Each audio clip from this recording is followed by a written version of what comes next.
നമുക്കത് ഉണ്ടാക്കിക്കൂടാ? ഉണ്ടാക്കിക്കൂടാന്നല്ല, പൈസ കൊടുത്ത് വാങ്ങിച്ചിട്ടാണ് ഞങ്ങൾ പുൽക്കൂട് ഞങ്ങൾ ഉണ്ടാക്കുകയാണ് ഗൈസ്. അപ്പോൾ നമ്മൾ ഇന്ന് നമ്മുടെ സ്റ്റോറിൽ പോയി പുൽക്കൂട് ഉണ്ടാക്കേണ്ട സാധനങ്ങൾ കളക്ട് ചെയ്യാൻ പോവുകയാണ്. കളക്ട് ചെയ്ത് ഞങ്ങൾ ലാസ്റ്റ് കാണിക്കും. നമുക്ക് വേണ്ടത് കാർഡ്ബോർഡിന്റെ ഒരു ബോക്സ് ആണ്. നമ്മുടെ സ്റ്റോറിൽ അതിനൊരു പഞ്ഞവും വരാറില്ല. ആവശ്യത്തിലേറെ നമുക്കതുണ്ട്. നമുക്ക് ആവശ്യമുള്ള സൈസിൽ ഒരെണ്ണം കണ്ടുപിടിക്കുക, അതാണ് ഏറ്റവും വലിയ ടാസ്ക്. രാവിലെയാണ് ജയിച്ച് ഫർഹാൻ നമുക്ക് ക്രിസ്മസ് ട്രീയും വേറെ ഡെക്കറേഷൻ സാധനങ്ങളൊക്കെ എത്തിച്ചിട്ടുണ്ട്. ഇനി ഇതൊക്കെ ഒന്നേന്ന് പറഞ്ഞ് സെറ്റ് ചെയ്ത് തുടങ്ങണം. നാളെയാണ് ക്രിസ്മസ് പരിപാടി. അവിടെ വെച്ച് ഗംഗയിൽ നിന്നും ഒരു പ്രത്യേക തരം സൈക്കിക് വൈബ്രേഷന്റെ അനുഭവം എനിക്ക് കിട്ടാൻ തുടങ്ങി.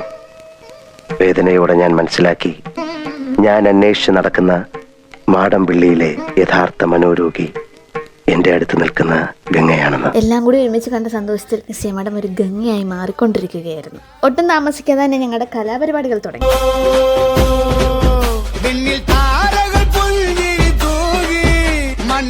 ഒരു മഞ്ഞുകാലത്താണല്ലോ യേശു പിറന്നത്. ആ മഞ്ഞുകളാണ് നിങ്ങൾ ഇപ്പോൾ കണ്ടുകൊണ്ടിരിക്കുന്നത്. ഡെക്കറേഷൻ ചെയ്യാൻ കുറച്ച് പുല്ല് വേണമെന്ന് പറഞ്ഞപ്പോൾ ഒരു കാർഡോടെ ഞങ്ങൾക്ക് പറിച്ചു തന്നു ഞങ്ങളുടെ ചേച്ചിമാര്. ഈ പഞ്ഞുകളൊക്കെ ഇങ്ങനെ നിരത്തുമ്പോൾ നിങ്ങൾ വിചാരിക്കരുത് ഇത്രയും പഞ്ഞി നിങ്ങൾ വേസ്റ്റ് ആക്കിയോന്ന്. നോ, ഒരിക്കലും ഞങ്ങൾ അങ്ങനെ ചെയ്യില്ല. ഇതൊക്കെ കൊള്ളാത്ത പഞ്ഞിയാണ്. പുൽക്കൂടിനെ കുറിച്ച് ശാസ്ത്രീയപരമായി ഒന്നും അറിയാത്തവരാണ് ഇത് ഉണ്ടാക്കുന്നത്. ഉണ്ണേശു നടുക്കാണ്, അത് മാത്രം ആകെ അറിയാം. എന്തായാലും ആരെ വിഷമിപ്പിക്കാതെ ഞങ്ങൾ എല്ലാവർക്കും സ്ഥലങ്ങളൊക്കെ കൊടുത്തിട്ടുണ്ട്. പുൽക്കൂടായിരുന്നു ഞങ്ങളുടെ ഏറ്റവും വലിയ ടാസ്ക്. അത് ഞങ്ങളുടെ കഴിവനുസരിച്ച് ഞങ്ങൾ എന്തൊക്കെയോ ആക്കിയിട്ടുണ്ട്. ഇനി നമ്മുടെ ക്രിസ്മസ് ട്രീ ഡെക്കറേഷൻ, അതിന്റെ മേലോട്ടം ഫർഹാനും നസിയ മേഡത്തിനും ആര്യ മേഡത്തിനുമാണ്. അങ്ങനെ കുറെ മണിക്കൂറുകൾക്ക് ശേഷം ഞങ്ങളുടെ പുൽക്കൂടും ക്രിസ്മസ് ട്രീയും റെഡി.